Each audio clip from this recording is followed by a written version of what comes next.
welcome to a very special episode of AI Insights, the podcast of the MediaNet Berlin-Brandenburg.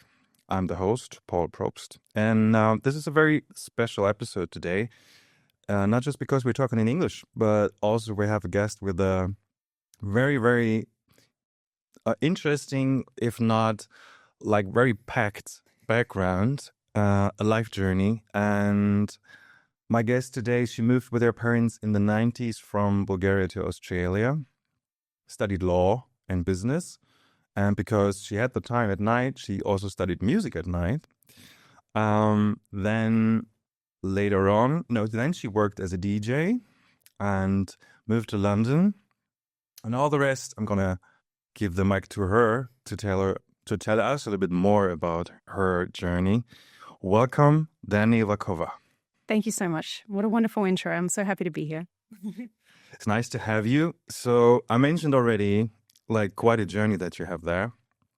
Fill a little bit the details that I left out there about your journey, the different phases of your life that led until this point. Yeah, it led up to us sitting here together today. Exactly. Well, you had a wonderful start there. So I was born in Bulgaria and I moved to Australia when I was very young with my parents. I'm an only child, so it was just the three of us.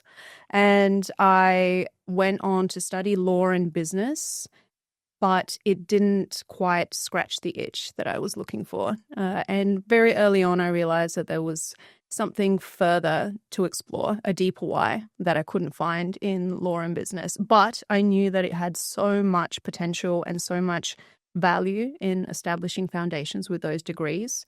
So I didn't want to quit. And instead of subtracting something, I added something, as you mentioned. So I went to music school at night. I learned how to write music.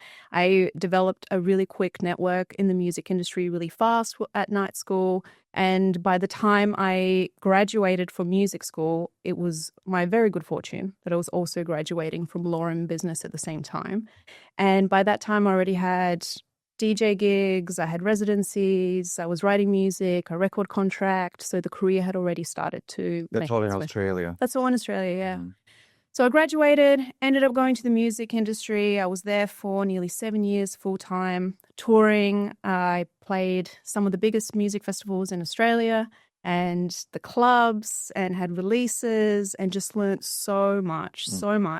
What kind of music was it? Electronic music. Electronic music.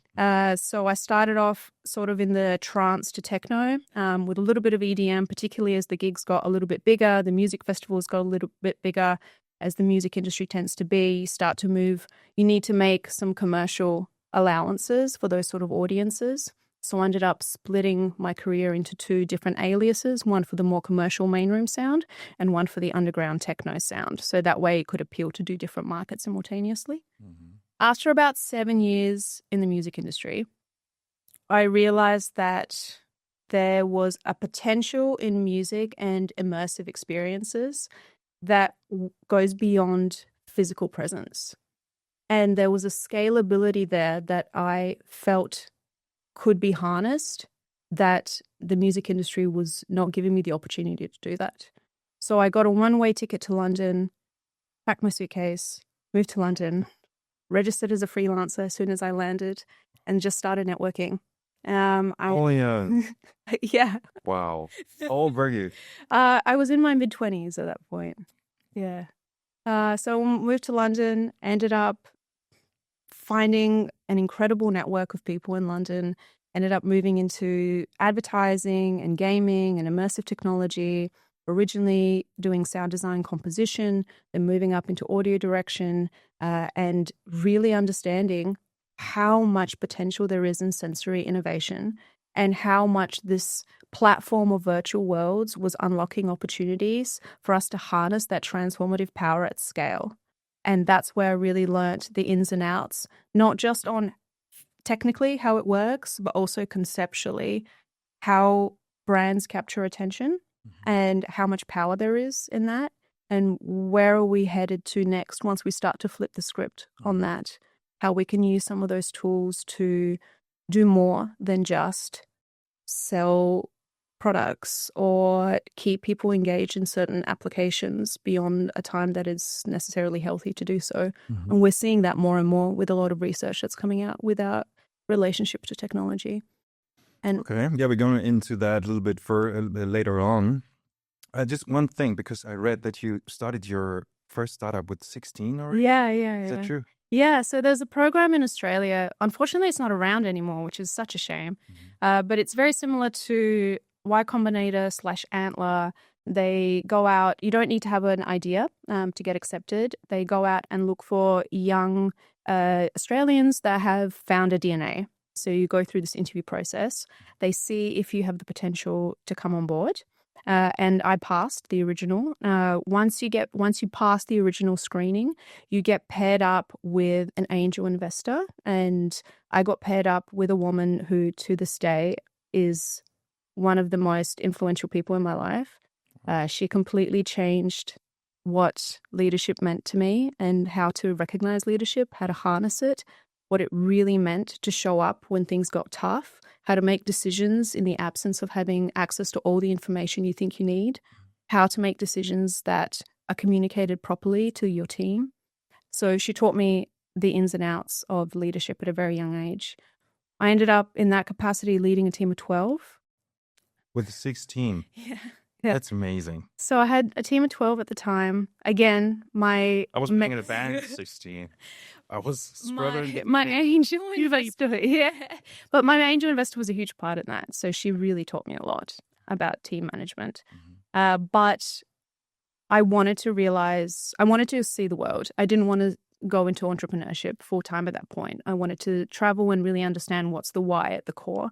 Because I saw really early on that when it comes to startups, you need to have your heart and soul into the mission. Not necessarily the product, because that can change, but the mission. What's the mission behind what you're building?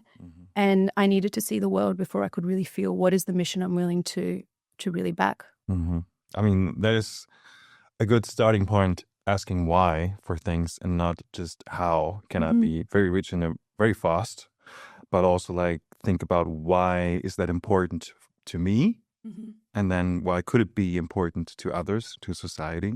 And that seems a little bit the thing that connects all these dots, the why in between all those different phases for you, right? Absolutely. And I think not just for me, but for everybody, we meander through our lives and we have different chapters. Sometimes we travel, sometimes we don't. Sometimes we have career pivots and sometimes we don't, but there is an underlying why.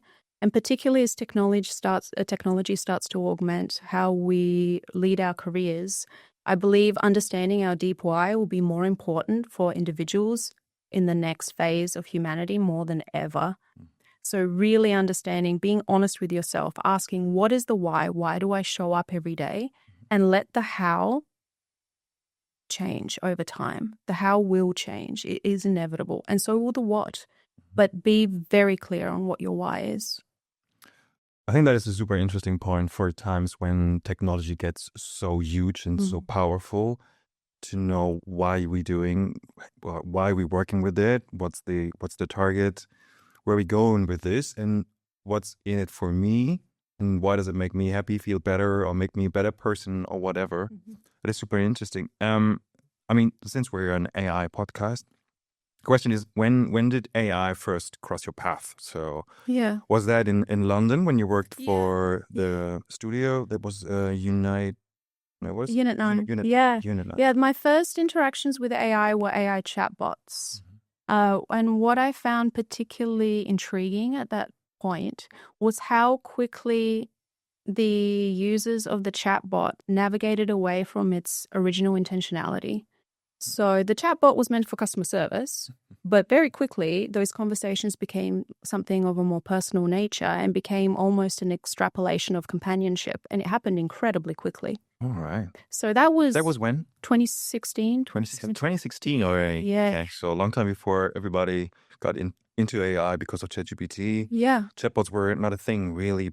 Very early. Yeah. It was just and they were really customers. stupid also. But Yes, exactly. Yeah. But it was just for customer service. It was meant for asking some questions if you're having issues, some FAQs essentially for products. But still, there was this meandering away from intentionality, which to me just immediately was a signal that our relationship to AI won't be just as a tool, but we'll be looking for a mirror of ourselves. Mm-hmm.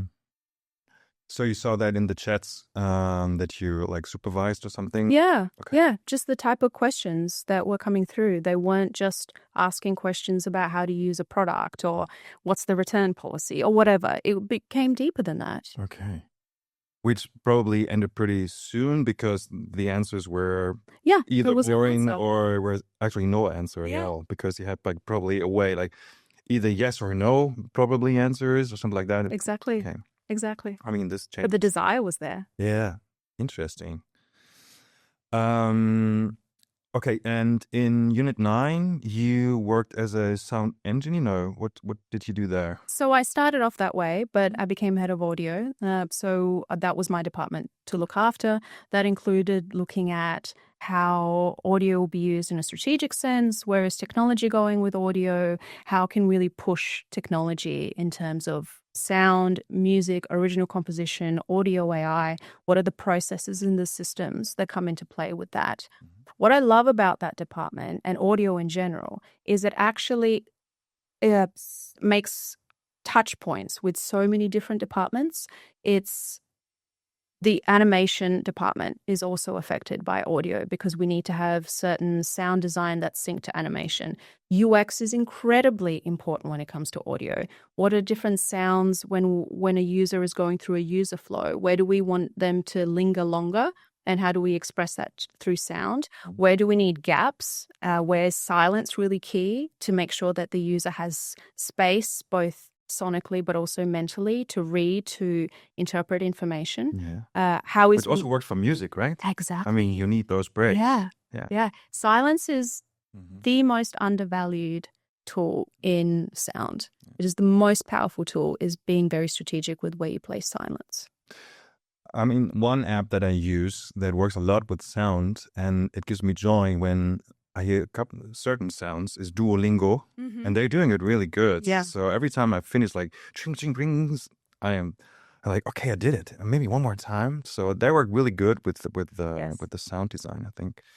So they worked with so especially for games or like It was all sorts. Anything to do with interactive okay. and immersive tech. Sometimes it's games. Sometimes it's VR, augmented reality, all sorts of different things. As long as there's interactivity and there's some level of sensory immersion, then sound would play a key factor there. But that taught me a lot about user flows, about UX, the importance of gamification, like you just mentioned. Storytelling is a huge one. And storytelling isn't just in the experience or in games. Storytelling begins even with the font choices or the color choices on a landing screen. Like everything comes down to storytelling. There's so much psychology that is utilized when we think about color, light, animation, motion design, and audio is just another tool in that incredibly powerful toolbox. Yeah, that's super interesting. I mean, if you design a website and think about what kind of mood you want to have when the user visits it and not just like have this blank white page. So you work with really big brands there like Google and Meta. That's right. I mean, big brands that really want to grab the attention on the time of the users as much as they can. And if I understood it correctly in our conversation before that recording, you said like that there was a misalignment then somehow with what the bigger brands wanted from the users and what you wanted actually to do with this and how to work with sound and light maybe. So Yeah. what was that moment where you said, okay, this is not for me? So when you stopped working for Unit 9 or So at that point, it became apparent to me just how much power there is in sensory innovation and where that's headed. And there's a particular quote that always comes to mind with this. The same fire that keeps you warm in winter is the same fire that can burn you alive. The tool is powerful. It is our utilization of it that determines the outcome. There is absolutely a place for sensory innovation when it comes to how big brands are using it, and absolutely has a role to play. But back to that why, that why at the core for me was taking those tools and using it to help people reach their potential. I saw what's possible with those tools. I saw how much attention we can control through immersive technology and sensory design. I saw how much emotional resonance there is and how much we can help people if we just apply it for the right purpose. And I wanted to take everything that I've learned and flip the script on it. And instead of using it to direct attention to for one purpose, I wanted it to direct attention to help people feel their best. Mm-hmm. Which is not always the case for the content bigger social media platforms create or push, right? I mean, there's so much noise coming your way to grab your attention and keep you on the platform, to distract you from yourself and from the things around you. And that's probably also like a reason maybe you thought, okay, maybe it's time for me to start something new. Yeah, that you hit the nail on the head with distract you from yourself. We are so inundated with content, and those apps are designed to keep us scrolling, keep us taking more in, consuming more content.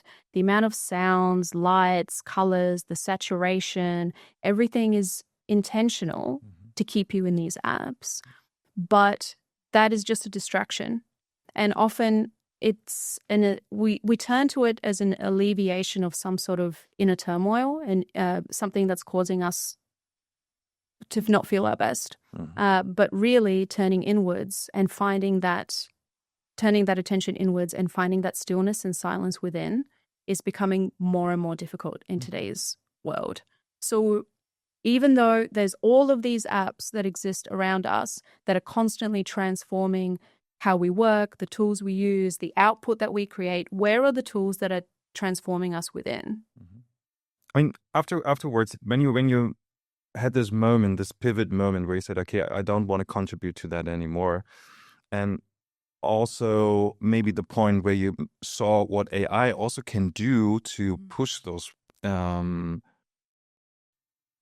these ideas or these so for the bigger brands to utilize AI even more to personalize the experience that you're having to get your attention even more. I think that's probably thing that AI can do, because it can personalize content so much more to the individual consumer or whatever you want to call it. But most of the time it's a consumer because they want to sell things.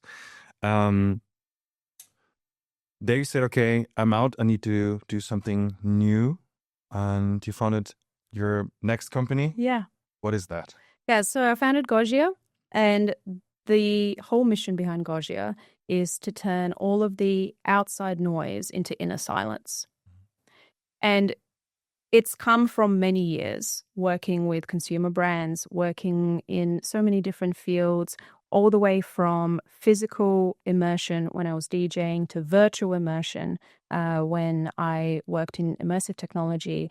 Now I'm looking at inner immersion, what's going on inside, and how do we use all the tools through all of those different phases in my life to be able to help us go through that inner transformation.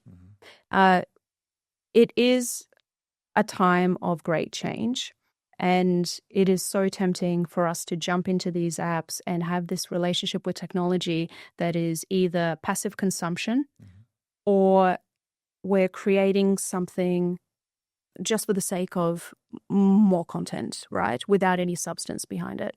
And my goal with Gogia and the mission behind it is to turn both of those on their sides and flip them upside down. How do we go from all of the external noise and how do we distill that slowly over time into inner silence and inner stillness? Because silence feels uncomfortable. In this world especially, we are given opportunity after opportunity to fill any moment of silence with more noise. So how do we find comfort in silence? So that moment where you wait for the elevator to come and you think, okay, what can I do now? You just take out your mobile and destroy that silence because you can't bear it anymore. Yeah. What's really ironic is we talk about AI helping us with creativity and finding creative flow and whatnot, but that creativity is born in stillness. We hear our creativity loudest when we're in silence, inner silence. So how you already create songs. Yes. Yes. Those are when inspiring ideas come to us, when we give ourselves freedom to be quiet and give ourselves freedom to be bored. And boredom is another thing that we have lost the potential and lost the ability to sit with. That's super interesting because it's now when you have like chatbots that really work now, you can really skip this moment of sitting down, go into your thoughts, think through stuff. You can just pitch a random quick idea to a chatbot and then see what it makes out of it. And then maybe use that already because you're lazy. Or maybe if you put a little more effort into that, you can refine it and then make something out of it that maybe is not as much as AI slop, which is the new term for everything comes out of the generative AI video stuff, Sensora and things. So I get this point where the silence is super important and where AI makes it so much harder for us to find this silence and not fill it with something because we're afraid of being alone with our thoughts. Yes, exactly. How do you use AI in your app and how does it really work? So I really don't want to know how the app works. It's an app. Yeah, it is. Okay, so how does it work? Yeah. So the AI component comes in the personalization. So we assess different emotional sentiment and emotional analysis on how you're doing day to day. And we're able to translate that into different audio and visual experiences. And the goal is to offer people a tool that they can return to every single day and over time help them and guide them to sit better with stillness and recapture their attention. So the AI component is in the analysis aspect of it. It is not in the generation of the outcome. So all of the audio, all of the music is done by people. It is done by composers. It is not AI generated audio. All of the visuals are coded line by creative developers that have dedicated their entire careers into learning how visuals work on mobile devices. We are not putting any of that into AI gen. That is all done by human ingenuity and human creativity. Okay. So you have the assets already, and then through AI analysis, you find what fits perfect to the user in this moment. Essentially, yes. Okay. Yeah. And if I can imagine the journey, like I wake up in the morning, I have like fixed timing for that. I say, okay, every morning at 10 a.m. after my smoothie, I use the app for 10 minutes or hour or something. Okay. Exactly. It's all about building daily rituals and daily habits, which is another thing that as we move into our frantic world, we've lost connection with. So what's the daily ritual that's just for me that has compounding effect? So that 10-minute investment every single day for me to help me, before I start looking at any screens, help me get in the right mindset, that will compound over time. We keep coming back to it. Over time, the experiences get more adaptive to you. There's an interactivity component to it, which also becomes more difficult with time as well. So we keep training you to sit with that discomfort almost and that inner silence longer and longer over time. Okay. I mean, that will be a journey for me because I'm the person that wakes up in the morning and then grabs the phone and then checks emails and Slack and then maybe 10 minutes Instagram, which I regret afterwards, of course, because I didn't learn anything new. It was just not the best way to get into the day.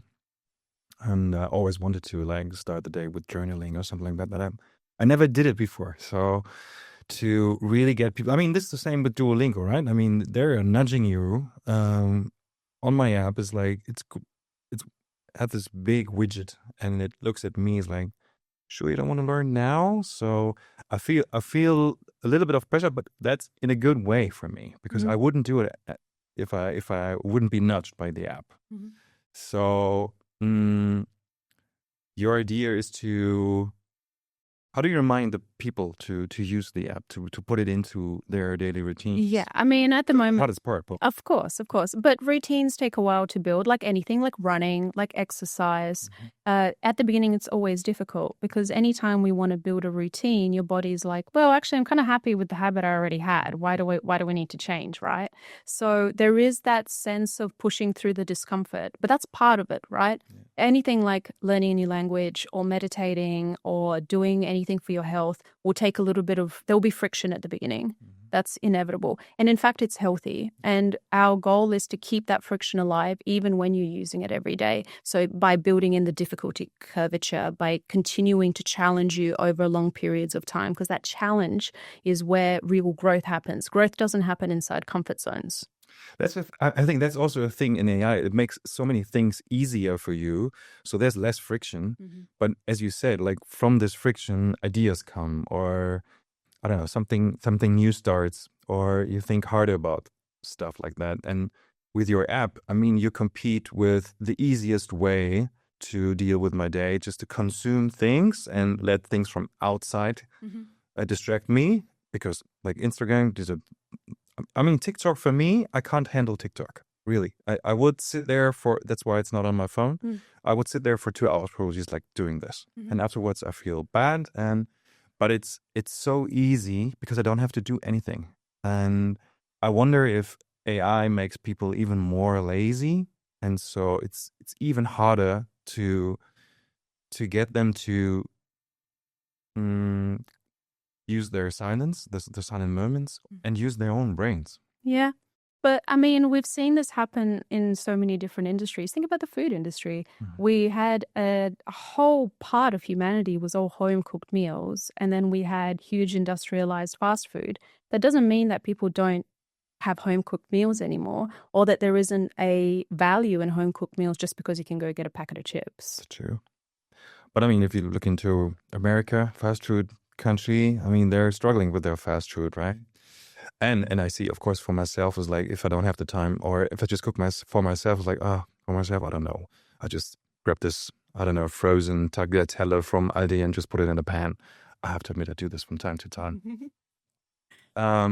But yeah, I mean, that's a super important goal, to keep people busy with silence, with themselves. At which state are you with the app right now? So we're in closed testing at the moment. So we have a closed group of testers. We also have a wait list that's live, which is growing daily just through word of mouth and organic growth, which is really exciting. And Get on the whitelist. yeah, it's on the website. But yeah, so at the moment, we really want to hone in on what are these emotional triggers that are critical for us to drive our personalization engine. What are the data points that are most critical to this data loop? And with that comes two things come to mind. The first one is the importance of AI ethics. When we work with anything to do with psychology, with emotions, with health, there is a huge responsibility on the ethical use of that data points. So that's something that's really important to us. And secondly, as a human species, we tend to love the idea of something external to us healing us. That's why we take a pill to feel better. And we look for these quick fixes, like you were saying with the fast food. If I feel bored, there's a quick fix there. So the second part of that is finding the balance between making the app engaging enough so that it does have enough of a pull and a driver for people to come to every day, but not so engaging that becomes the driver itself. It's a thin line, probably. Yeah, it is. And it changes for person to person. And the more that the app is used, the more that line shifts as well. So it's not something that's written in cement, it's written in sand, and it shifts with the waves. It's nice. Is the app for special people, or is it like, is it for everyone? So at the moment, we're starting with the neurodivergent community. The need there is urgent, it's massive.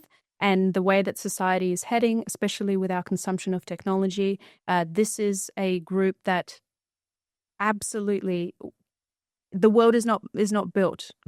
And I don't want us to continue down this road and leave such a huge part and such a valuable part of our community behind, just because our relationship with technology is becoming more and more fast-paced, and there's more opportunities for things to grab our attention and to get further and further away from feeling grounded. And from the ethic part, is that also the idea that you don't generate content that you put out to the user, but you have like those fixed assets? Because I mean, what we learned over the last month, that a lot of people using chatbots like ChatGPT for psychological Hmm. analysis or just talks when they're feeling bad. And we have a couple of stories where it really went bad, right? I mean, we have suicides there Hmm. of young people committing suicide, finding ways to ask the AI, how can I do it the best way? Um, Also, I read this one story about an older man who had a talk with a Meta chatbot, I think it was. Oh, it was a chatbot from Meta, but it was in cooperation with the Kardashians. And he was actually married, but he had a talk with that chatbot, and they flirted, and the chatbot flirted with him, and the chatbot, I call it she, asked him if he doesn't want to visit her in New York, and he's like, yeah, why not? And then the chatbot, hey, if we're gonna see each other, then would you like me to kiss you on the mouth or rather a hug? How intimate you want that? So that's the conversation. It was in the New York Times, the article about this incident. And then the man said, okay, to his wife, I'm gonna see my friend over there in New York, and left off and died on the way because he had an accident at the airport and fell on the ground. It was not the fault of the AI, of course, but he was so convinced that there is someone to meet, that he felt connected to, that he said, I'm going to travel to see that woman. I mean, she gave him an address Mm. where he should go to. I mean, there we see how powerful and harmful this can be. Is that also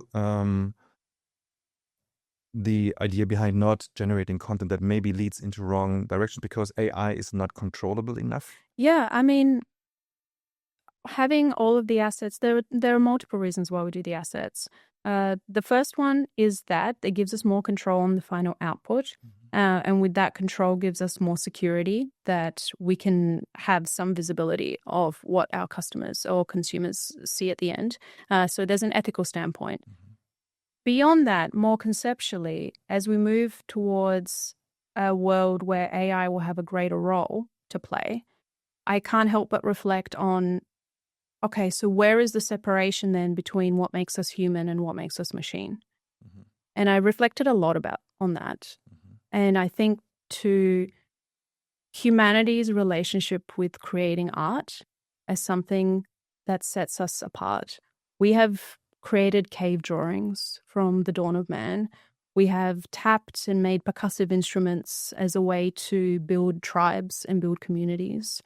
That is something so inherent about being a human being, to create art, to play, to engage in play, to make mistakes as well. And I didn't want to create an app that displaced what it means to be a human being at the core, Mhm. when the whole intention behind Gogia is to bring people back to themselves. There needed to be a human element because that's what made it feel authentic. It's a very great purpose, and to ask ourselves, what are we here for? What do we want to create? What is my talent that I maybe have not discovered yet? Comes from that reflection on yourself and from that silence, and not from somebody or something telling you how to live your life, how to do stuff. So I get this. But do you also think that on the other hand, because I mean, there are platforms like Suno where you can create music, if you want to call it music, but I think it sounds like. And I mean, that was in the last year, I think, was one of the AI apps that blew me away the most because the kind of singing that comes out of there, uh, let's not talk about the lyrics, but also the instruments, it seemed so powerful to me as a person that played in a rock band back in the days, was not good at the guitar, but I tried, is now capable of producing music, rock music or whatever kind of music pretty easily by just telling the AI how does it sound and what kind of instruments, and maybe also creating the lyrics. What do you think of that? Is that also the same? Or can you compare it to painting the caves back then with creating music with AI? Can that work together? It can absolutely work together. I don't think it's a one or the other. It's just an augmentation of our relationships to art. They can coexist. I think it all depends. It all boils down to intentionality. If you want to create music, you have more options than ever on how to do that. And it's a personal decision on which tools you utilize. If you wanted to pick up and learn the piano tomorrow, you could do that. No one is stopping you. If you wanted to jump in and But that's super hard. That's the friction point, right? Yeah. And so you have to take the lessons. Yes. Or I tell the AI to play the piano for me. Yes. Yeah. So exactly that. How much friction are you happy to take on? And what's your relationship with making mistakes? Because you will make mistakes if you learn an instrument from scratch. It's just part of learning a new skill. Absolutely. Whereas when we displace more and more of the creative process to a machine, the mistakes are on the machine. And it feels better. It feels better when we displace mistakes. Mm-hmm. That's true. So we have to find a way to use this technology to make mistakes with it.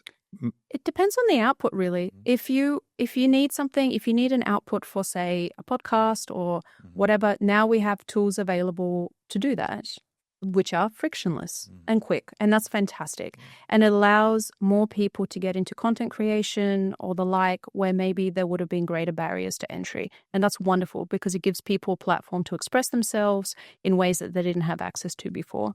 But that can coexist with any kind of art, whether it's painting versus graphic design versus AI gen art.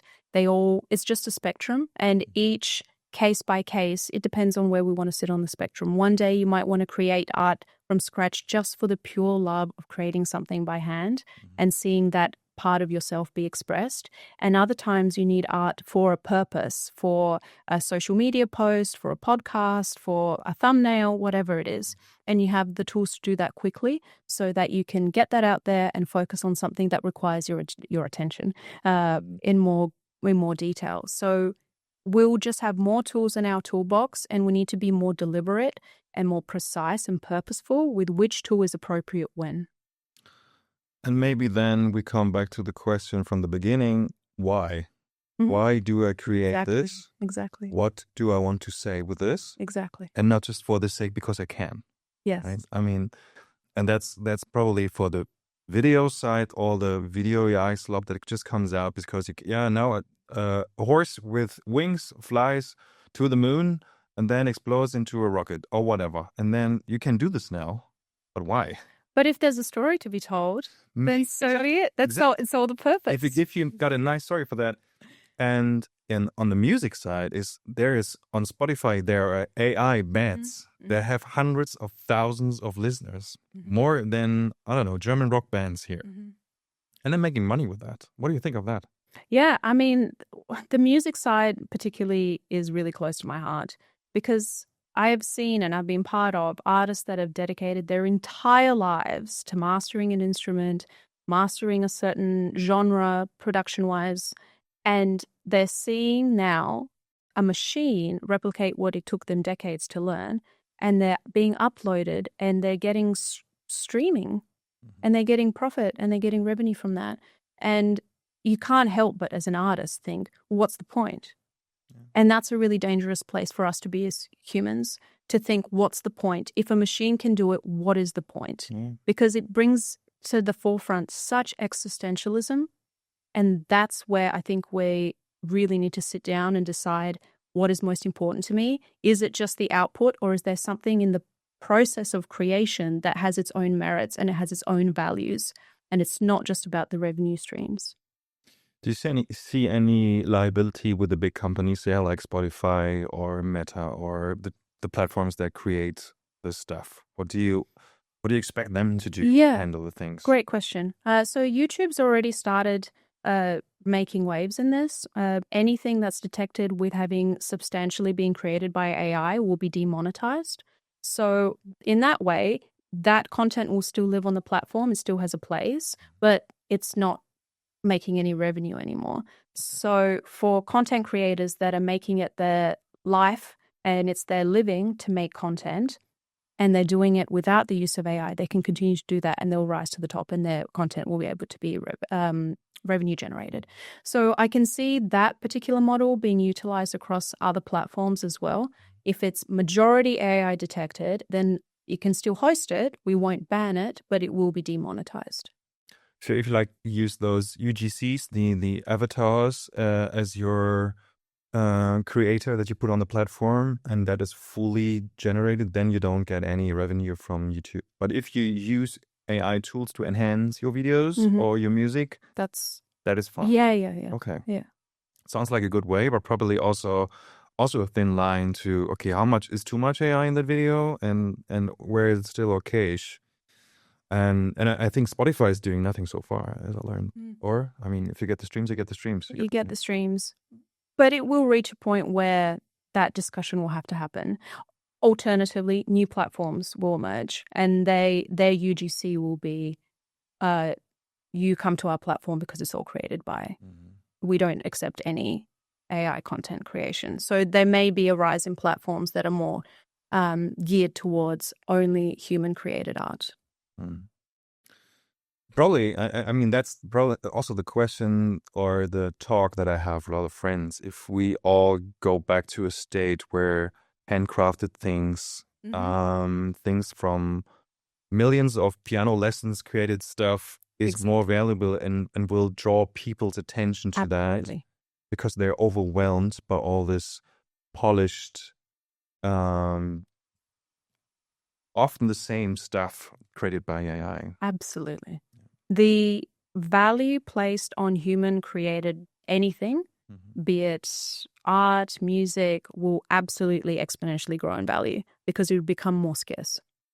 Do you think that, I mean, because that's also a thing that I'm thinking about, because the generation that grows up now is so used to this kind of content, to the tools, and I'm somehow the generation that, I mean, my first computer was a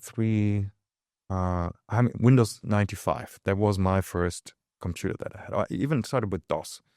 So I had the whole transition from, come on, this image has to load forever just to see it, and now I can download 100 million images in a minute or whatever.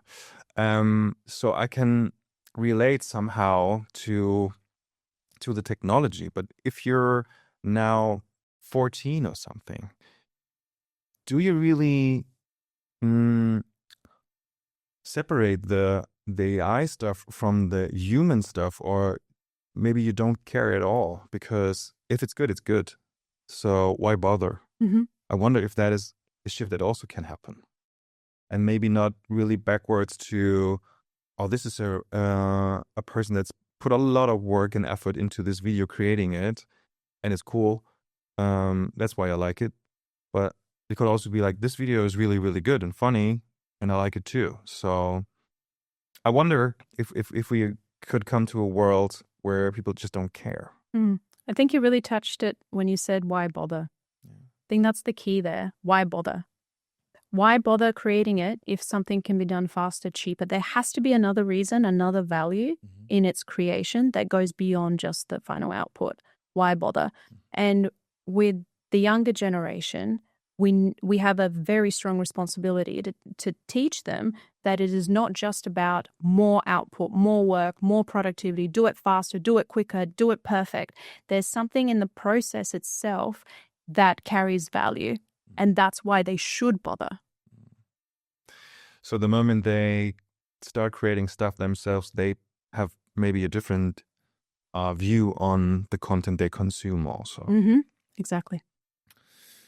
And if we're right there looking ahead and to the future, where do you see AI going, and our interaction with it?